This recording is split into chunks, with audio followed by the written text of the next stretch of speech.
नमस्कार।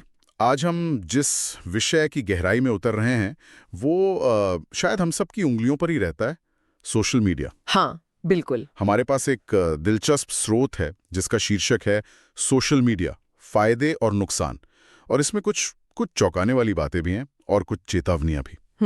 तो आज का मकसद है इस स्रोत के जरिए सोशल मीडिया की इस जटिल दुनिया को थोड़ा और समझना। हाँ, क्योंकि ये सिर्फ अच्छा या बुरा नहीं है ना? इसमें कई परतें हैं। सही कहा। स्रोत की शुरुआत तो काफी जानी पहचानी सी लगती है, दोस्तों से जुड़ना, परिवार के करीब रहना, चाहे वो दुनिया में कहीं भी हो। हाँ, वो तो है ही। पर इसमें एक दिलचस्प बात यह भी है कि कैसे जैसे छोटे शहरों के कलाकार या उद्यमी सिर्फ इन प्लेटफॉर्म्स की वजह से अपनी पहचान बना पाए। बिल्कुल, ये सिर्फ कनेक्शन नहीं, ये एक तरह से अवसर भी बना रहा है। अवसर, हाँ। और स्रोत इस बात पर भी जोर देता है कि ये महज व्यक्तिगत रिश्तों तक ही सीमित नहीं है। शिक्षा में देखिए। अच्छा। हाँ, मिसाल के तौर पर कैसे दूर दराज के छात्र भी विशेषज्ञों से सीख पा रहे हैं, या फिर नागरिक पत्रकारिता को एक नया मंच मिला है। हाँ, जहां आम लोग खबरें साझा कर रहे हैं। बिल्कुल। स्रोत में कुछ उदाहरण भी दिए गए हैं कि कैसे कोई सामाजिक अभियान सिर्फ कुछ पोस्ट्स के जरिए ही कितना फैल गया, कितना समर्थन मिला उसे। हाँ, ये पहलू तो वाकई बहुत बहुत प्रभावशाली है।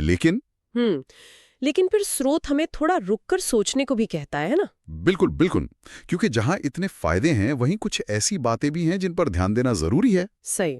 स्रोत यहाँ एक संतुलन, एक बैलेंस बनाने की कोशिश करता है। वो बताता है कि फायदों के साथ साथ गंभीर चुनौतियां भी हैं। जैसे ये केवल समय की बर्बादी की बात नहीं करता। वो ये बताता है कि कैसे लगातार नोटिफिकेशन और अपडेट्स हमारी जो ध्यान केंद्रित करने की क्षमता है, हाँ। उसे कमजोर कर सकते हैं। स्रोत इसे डिजिटल बिखराव कहता है। डिजिटल बिखराव, अच्छा, ये सुनने में ही थोड़ा थका देने वाला लगता है तो। और फेक न्यूज या गलत जानकारी, इसके बारे में स्रोत क्या कहता है? ये तो आजकल बहुत बड़ी समस्या बन गई है। हाँ, और स्रोत इसे काफी गंभीरता से लेता है।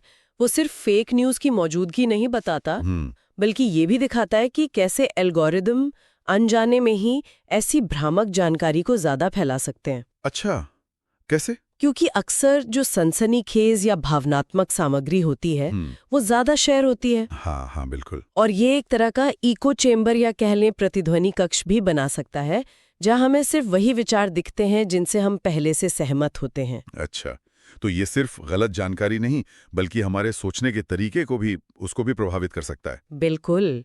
और साइबर बुलिंग, ऑनलाइन धमकाना, स्रोत ने इसका जिक्र किया था? हाँ, किया था। और स्रोत सिर्फ ऑनलाइन धमकाने तक ही सीमित नहीं रहता।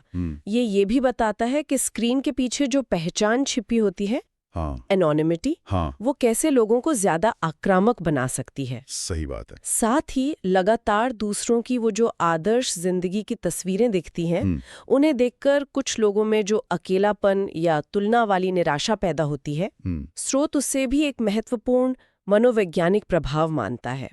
इसमें कुछ आंकड़े भी दिए गए हैं कि कैसे युवा वर्ग पर इसका खास असर पड़ रहा है। यानी एक तरफ जुड़ाव का वादा और दूसरी तरफ अकेलेपन का एहसास। ये तो बड़ा विरोधाभासी लगता है। तो इस सब का निचोड़ क्या है फिर? स्रोत हमें क्या करने की सलाह देता है? देखिए, स्रोत का मुख्य संदेश है जागरूकता और संतुलन। जागरूकता और संतुलन। हाँ, वो ये नहीं कहता कि सोशल मीडिया छोड़ दें, बिल्कुल नहीं, बल्कि उसे समझदारी से इस्तेमाल करने पर जोर देता है। समझदारी से मतलब जैसे अपनी स्क्रीन टाइम को लेके थोड़ा सचेत रहना, जानकारी कहाँ से आ रही है उसे जांचना, पुष्टि करना। हाँ, ये जरूरी है। और ये याद रखना कि ऑनलाइन जो दिख रहा है वो हमेशा पूरी सच्चाई नहीं होती। स्रोत हमें एक तरह से डिजिटल नागरिकता की जिम्मेदारी का भी एहसास कराता है। तो कुल मिलाकर ये स्रोत हमें सोशल मीडिया को एक शक्तिशाली औजार, एक टूल की तरह देखने को कह रहा है। हाँ, जिसका इस्तेमाल अच्छे और बुरे दोनों तरह से हो सकता है, और ये हम पर निर्भर करता है कि हम इसे कैसे चलाते हैं। बिल्कुल। और अगर हम इसे थोड़ा और बड़े दायरे में देखें, तो सवाल ये उठता है कि एक समाज के तौर पर हम इस तकनीक के साथ कैसे तालमेल बिठाएं ताकि इसके फायदे ज्यादा हों और नुकसान कम से कम। स्रोत व्यक्तिगत संतुलन की बात करता है, पर शायद हमें सामूहिक संतुलन के बारे में भी सोचना होगा। सही कहा, ये एक बड़ा सवाल है। हाँ। और यहीं पर हम श्रोताओं के लिए एक सवाल छोड़ जाते हैं। जरूर।